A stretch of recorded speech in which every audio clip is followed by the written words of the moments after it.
হযরত হুসাইনকে টাইম দিল, ঠিক আছে নামাজ পড়ো। হযরত হুসাইন এক রাকাত নামাজ পড়লেন। নামাজের ভিতরে বললে, আল্লাহ আমি তো শহীদ হয়ে যাব, কিয়ামত পর্যন্ত সেই সমস্ত মানুষ আমি হুসাইনের কথা শুনে, আমার রাসূলের বিধান শুনে, আমি হুসাইনের কথা শুনে চোখের পানি ফলাবে, আল্লাহ হাসরের ময়দানে ওই চোখের পানির কারণে তাদেরকে জান্নাতের ব্যবস্থা করে দিয়ে চলে গেল। সুবহানাল্লাহ। হযরত হুসাইন দ্বিতীয় রাকাত নামাজে যখন যাবে, রুকুতে যখন গেলেন, কোন কোন কেতাব আছে সিজদায় গেছে, পিছন থেকে তরবারি মেরে, তরবারি যখন সরাইলেন, গরুর মতো এখানে ছুরি দিলেন। ছুরি দেওয়ার পরে কাটতেছে না, কেন কাটে না? এটার কারণ তাওহীদে সানের মধ্যে আছে, মাদারিসুন নবুতে আছে, নবীজি মাঝে মাঝে এখানে হুসাইনের সুমা দিতেন। এই জন্য আল্লাহ পাক এই জায়গাটা পাথর বানাইয়া দিয়েছে। জোরে সুবহানাল্লাহ। হুসাইন বলে, শোনো, আমাকে তুমি শহীদ এখান দিয়ে করতে পারবে না, আমাকে পিছন দিয়ে তুমি ছুরি লাগাও। ছুরি দিলেন, গরুর মতো জবাই করলেন, বডিটা আলাদা হয়ে গেল, মাথাটা আলাদা হয়ে গেল। এখন আপনাদের কাছে আমি জানতে চাই, একটা মানুষের জবাই করার পরে আর কোন শত্রুতানি আছে? কথা বলেন নাই মনে হয়। আচ্ছা, একটা মানুষকে জবাই করার পর আর কোন শত্রুতানি আছে? আরে মিয়া জানেন না, হযরত হুসাইনকে শুধু এখানে গলাই জবাই করেন নাই, তার কান কাটছে, নাক কাটছে, চোখ উঠাইছেন, বলল এখানে কাটছে।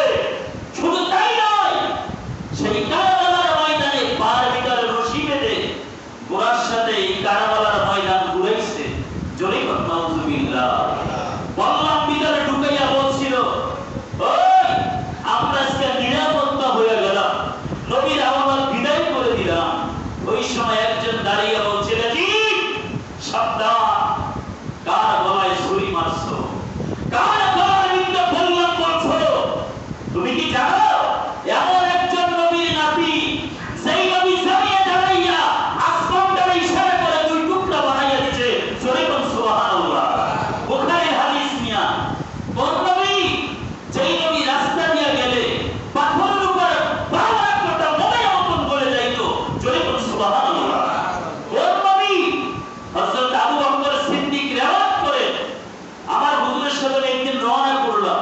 রওনা করার পরে আবু বকর সিদ্দিক বলে, রাস্তা দিয়া শুধু সালামের শব্দ শোনা যায়।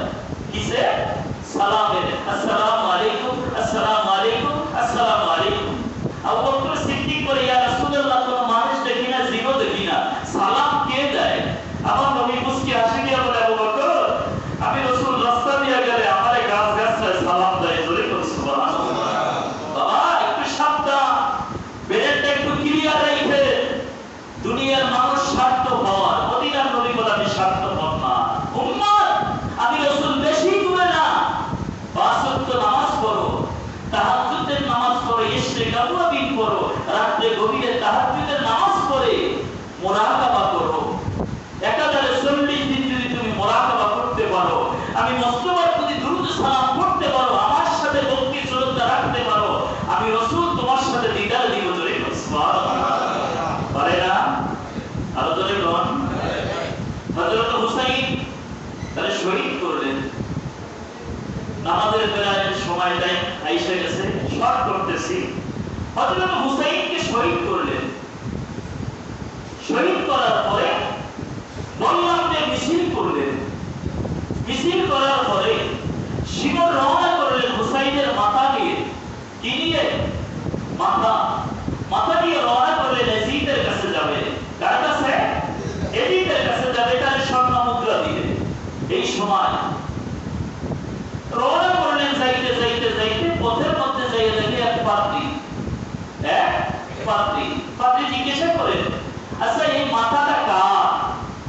তুমি কি জানো না? কয় না, এটা হলো রাসূলের আওলাদ, যুবকদের কাফেলাদের সরদার হযরত হুসাইনের মাথা। বলে মাথা কোথায় নিয়ে যাইতেছো? এই মাথা নিয়ে যাইতেছে এজিদের কাছে। কেন?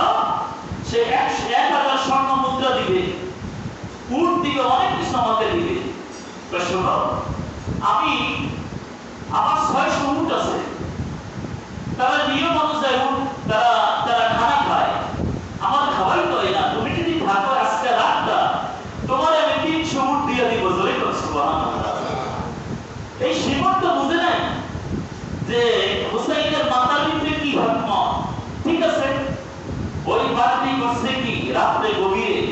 জাফরান দিয়া মাথাটা ধুইছে।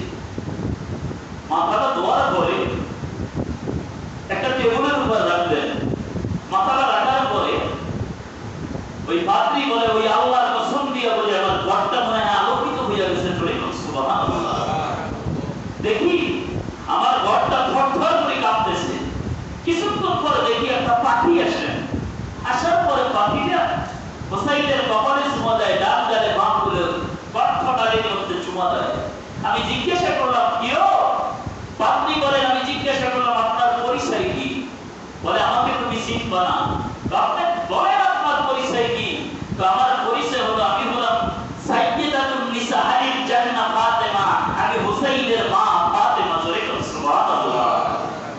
পাদ্রী বলেন, কিছুক্ষণ পরে আমি দেখি আরেকটা পাখি আসলেন। আসার পরে ওই পাখিটা তার কপালে চুমা দেয়, গালে, দুই গালে চুমা দিলেন।